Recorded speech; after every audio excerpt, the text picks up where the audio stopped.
Hi folks, let us start the video immediately. You see, we are looking into the 20th chapter. We are reviewing the 20th chapter where he is talking about the piercing of his optical chakra. Okay, so let's see what he has to say more about it. See, he says that when his Ajna chakra is pierced, he is able to see the wickless flame. You know, for any flame, for anything to burn, you need a substance. That substance is the wick. See, we light lamps in the house, or we light a candle. The candle is having a thread in the middle. That is the wick, isn't it? At home also, when you light the lamp, without the wick, we cannot light it, isn't it? But this flame, what he sees in the middle, in the center at the Ajna chakra, is a wickless flame. Okay, and he says this flame is very, very important. And you know, this area itself is a very highly sensitive area. And he is talking for one paragraph, he is telling about the importance of this, in the sense he is saying that only Hindu ladies, they keep kumkum here. That keeping of bindi or kumkum in this Ajna chakra location is seen only in Indian culture, nowhere else. And actually we should keep kumkum or something made out of chandan and turmeric and kumkum, like that. Only nowadays we are keeping the sticker bindi and other things.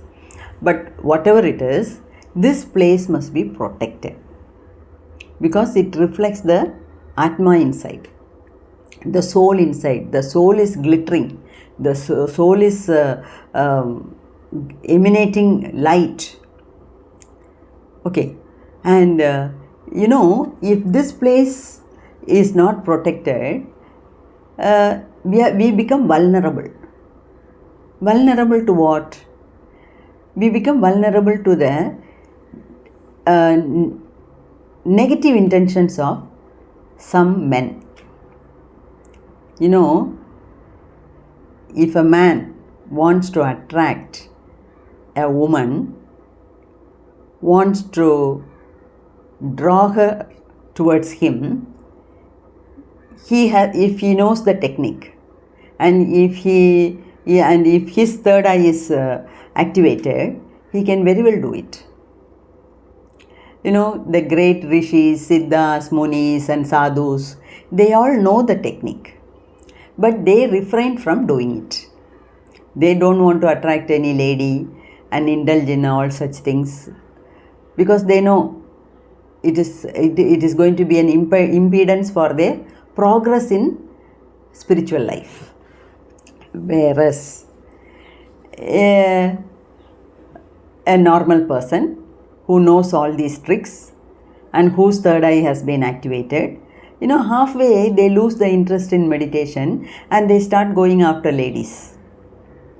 They seek the pleasures of unwanted pleasures, isn't it? So if a man knows the trick and the technique, and if he is determined to attract a lady, he can very well do it, but he will be doing it through the Ajna chakra only. Using his Ajna chakra, he will give instructions to the lady to her Ajna chakra. Ajna means command, instructions. He can do something, he can give instruction to that lady, and the lady will be after him. Knowing this only, in Indian culture, they created this habit of keeping kumkum to hide the sensitive area. Okay, I learnt so many years back. I read in a book that a sadhu came in the afternoon to a house asking for bhiksha. And in that house there is a lady who is very, very beautiful. So this lady comes and gives alms to the sadhu. The sadhu is looking at her for some time and thanked her and went away. And this beautiful lady, she got up from her sleep at about 11 o'clock. She opened all the doors of the house and she started walking. You know where she went? She went to the burial ground where that sadhu was waiting for her. So when he came in the afternoon, he has done something to her, probably what I don't know, probably giving command to her to come out of the house by 11 o'clock. So by 12 o'clock, sharp at midnight, she reached the burial ground and that fellow was waiting. Such is the sensitive nature of the Ajna Chakra.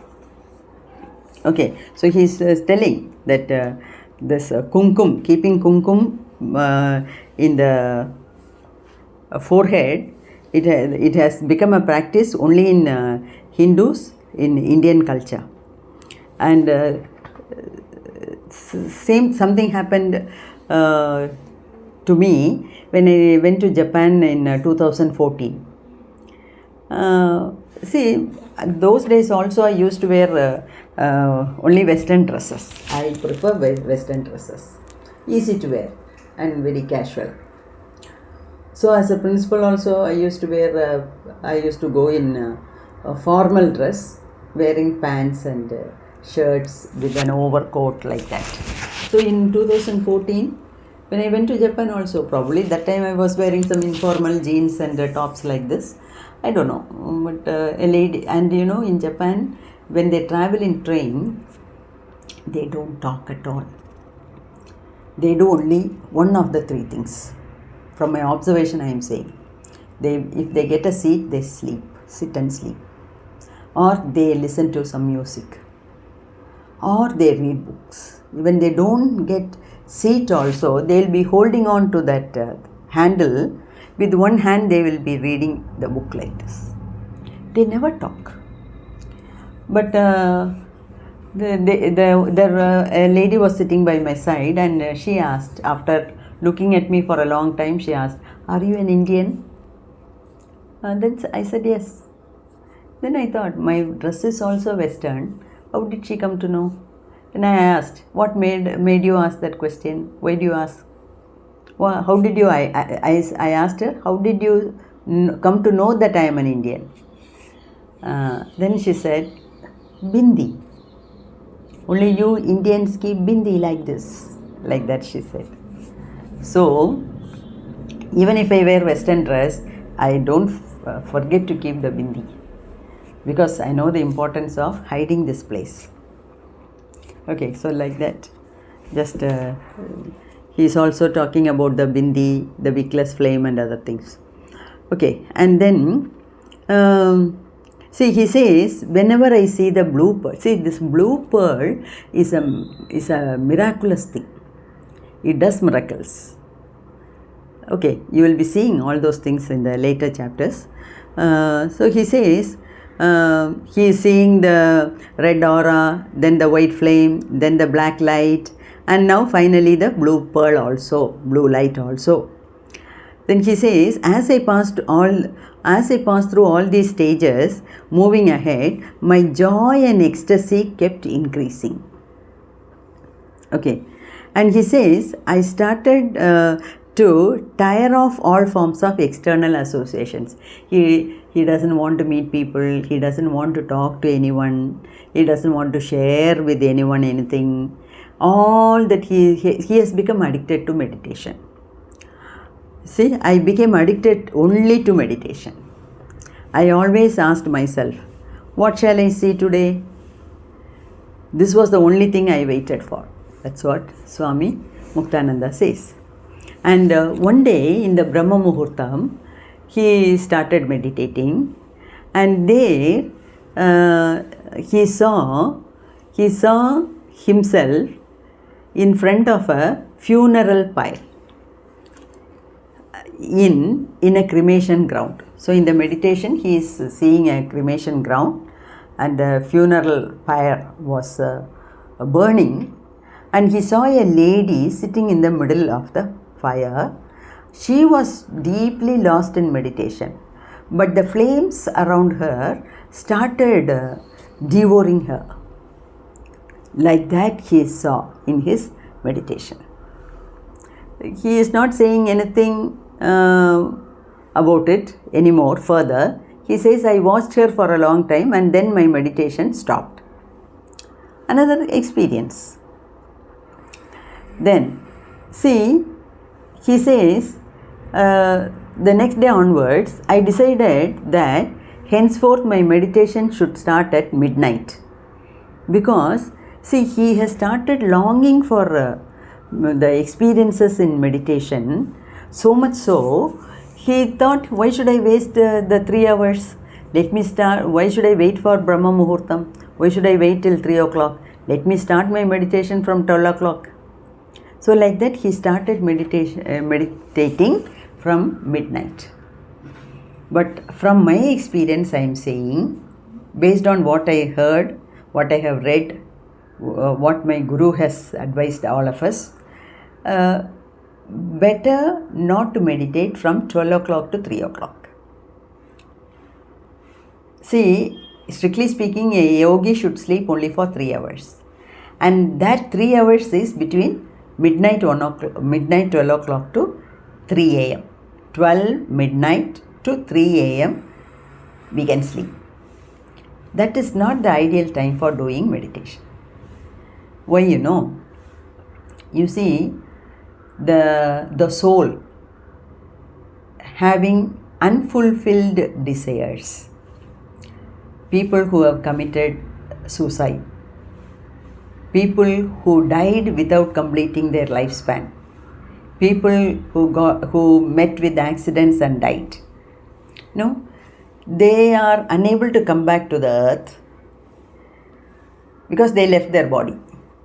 They are unable to go back to Pitralok because their time is not yet ripe. They will not be accepted there, they will not be accepted here. So they will be loitering here and there, looking out for some physical body because they don't have the physical body. So they will be looking out for a physical body to enter and to complete their desires. So only from midnight 12 o'clock to 3 o'clock they will be very active. So better not to sit in the open space or go sit in the terrace or even sitting inside the house and meditating is not correct. This is my understanding.